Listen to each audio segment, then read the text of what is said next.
Voici le bonheur. Tu viens au monde et tes parents font en sorte que tu grandisses dans de très bonnes conditions. Tout va bien, tu as tout ce dont tu as besoin. Tu manges, tu dors, tu as tes jouets, tes vêtements, tu es au calme. Et ça va durer longtemps. Après tout, c'est ça le bonheur, non? Tu es libre de faire ce que tu veux. Eh ben non, car tes parents, ils t'envoient à l'école. Ils sont contents, pas toi, mais tu t'y feras.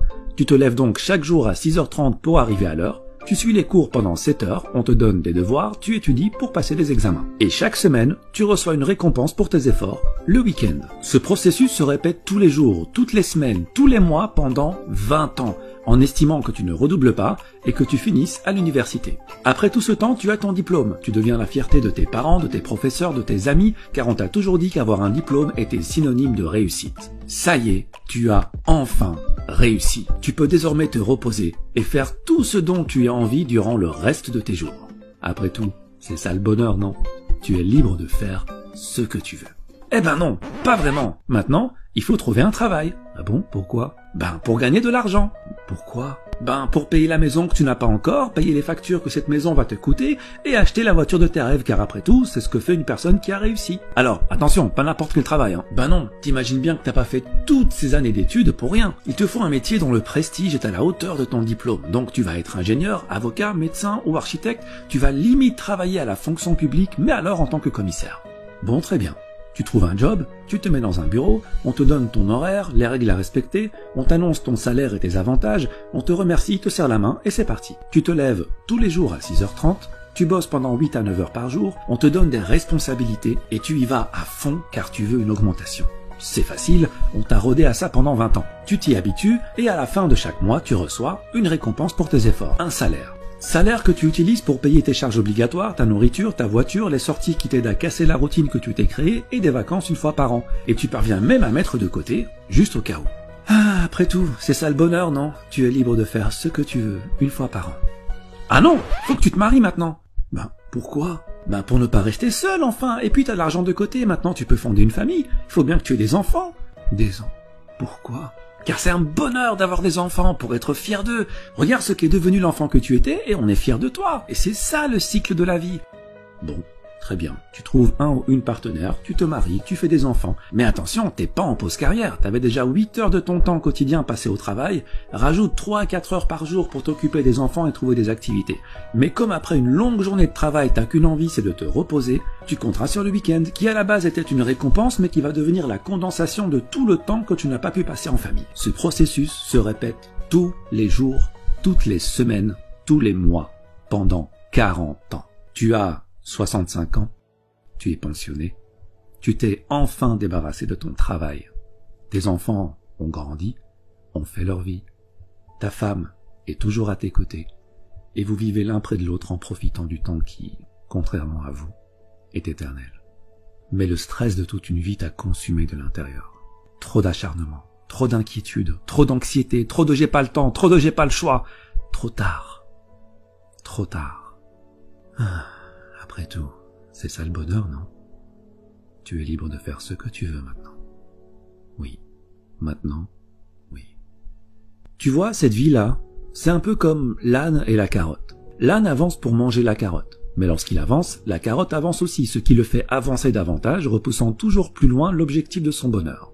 Ce stratagème est orchestré par celui qui le monte et dans son unique intérêt, avec, au bout tout de même, une petite récompense pour l'âne afin qu'il ne se décourage pas. Une petite analogie est nécessaire pour comprendre plus en profondeur. Dans cette situation, qu'est-ce qui fait avancer l'âne? Premièrement, le besoin. Mais pas n'importe quel besoin, le besoin créé par la personne qui le monte. Un âne, ça mange de l'herbe, ça mange du foin. Une carotte, c'est une sucrerie pour lui. Ce n'est pas un besoin vital, mais un caprice. Dans la vie de l'homme en société, ce qui le fait avancer est aussi le besoin. Le besoin de consommation dont la nécessité n'est pas vitale, mais a été induite par l'éducation, la publicité, les médias. Deuxièmement, l'insatisfaction. Si tu donnes une carotte à l'âne à chaque fois qu'il parcourt 10 mètres, tu peux me croire, au bout d'un moment, il en aura assez de cette carotte et il arrêtera d'avancer. Chez l'homme en société, c'est pareil. Il faut le maintenir dans une zone d'insatisfaction assez élevée pour que son besoin ne soit pas totalement comblé, mais assez basse pour qu'il soit prêt à refournir les efforts nécessaires afin d'assouvir ce besoin. Concrètement, si ton patron te donne 10 000 € par mois, tu seras totalement satisfait et ce n'est pas dans son intérêt puisqu'avec cet argent et un minimum d'intelligence financière, tu investiras dans l'immobilier pour dégager des revenus automatiques et plus besoin de patron.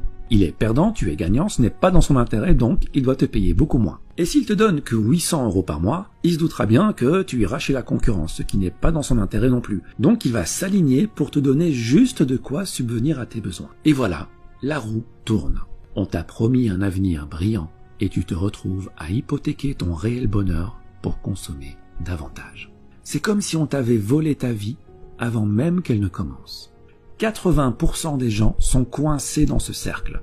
Et je dis coincés car la plupart n'aiment pas leur vie, n'aiment pas leur quotidien. Ils le trouvent malsain, mais ils disent « Ouais mais bon, si tout le monde fait comme ça, c'est que ça fonctionne, c'est que c'est la bonne manière de faire. » Ah ben oui, si tu lis les livres que tout le monde lit, tu ne pourras que penser comme tout le monde. Écoute, c'est normal que tout le monde fasse comme ça puisque tout le monde va à la même école. Celle où clairement le bonheur et l'épanouissement personnel ne font pas partie du programme. Celle où on ne t'apprend pas à être autre chose qu'un âne qui troque sa paix et sa santé pour une carotte. Mais que veux-tu? L'homme préfère en général un monde connu et malsain plutôt qu'un monde sain mais inconnu. Bon d'accord, mais alors, que faire? Eh bien le plus important, c'est d'être satisfait. Pas forcément de ce qu'on a, mais de ce qu'on est. Et je ferai une vidéo sur l'importance de l'être par rapport à l'avoir. En gros, si tu fais partie de ces 20% de gens qui sont heureux dans leur métro, boulot, dodo et qui, pour rien au monde, ne changeraient leurs habitudes, c'est bingo, tu as compris la vie et je souhaite de tout cœur que le bonheur que tu ressens se perpétue. Par contre, si tu fais partie des 80% de personnes qui ont cette routine malsaine mais confortable alors qu'elle ne va pas dans l'intérêt de leur bonheur personnel, pose-toi la question. Qu'est-ce qui te rendrait vraiment heureux? Quitter ton job? Devenir ton propre patron? Vivre au soleil? Passer du temps en famille? Avoir une meilleure santé? Une fois que tu as trouvé ton pourquoi, une fois que tu as trouvé ce qui te rendrait plus épanoui, et j'insiste sur ton épanouissement, pas celui de tes parents, pas celui de tes professeurs, pas celui de ton patron, tu vas mettre toutes les chances de ton côté pour devenir cette personne. Car rappelle-toi que dans la vie, tu as le choix. Tu peux choisir de rester à accumuler 7 ans de ta vie devant la télé, car oui, à raison de 2h30 par jour sur 65 ans de vie, t'arrives à 7 ans. Tu peux aussi choisir de rester 15 ans à faire défiler les stories sur ton téléphone, comme tu peux choisir d'utiliser ce temps à te perfectionner dans ce que tu veux être. On dit que 50 heures de pratique dans un nouveau domaine peut déjà produire d'excellents résultats. Il faut jusqu'à 50 000 heures de pratique pour devenir un maître en la matière qui peut changer le monde. Mais en moyenne, 500 heures de pratique te permettront largement d'acquérir une nouvelle compétence, de la maîtriser et de pouvoir l'enseigner. Cela représente 13 semaines à raison de 38 heures par semaine, ce qui fait à peu près 3 mois et demi à plein temps.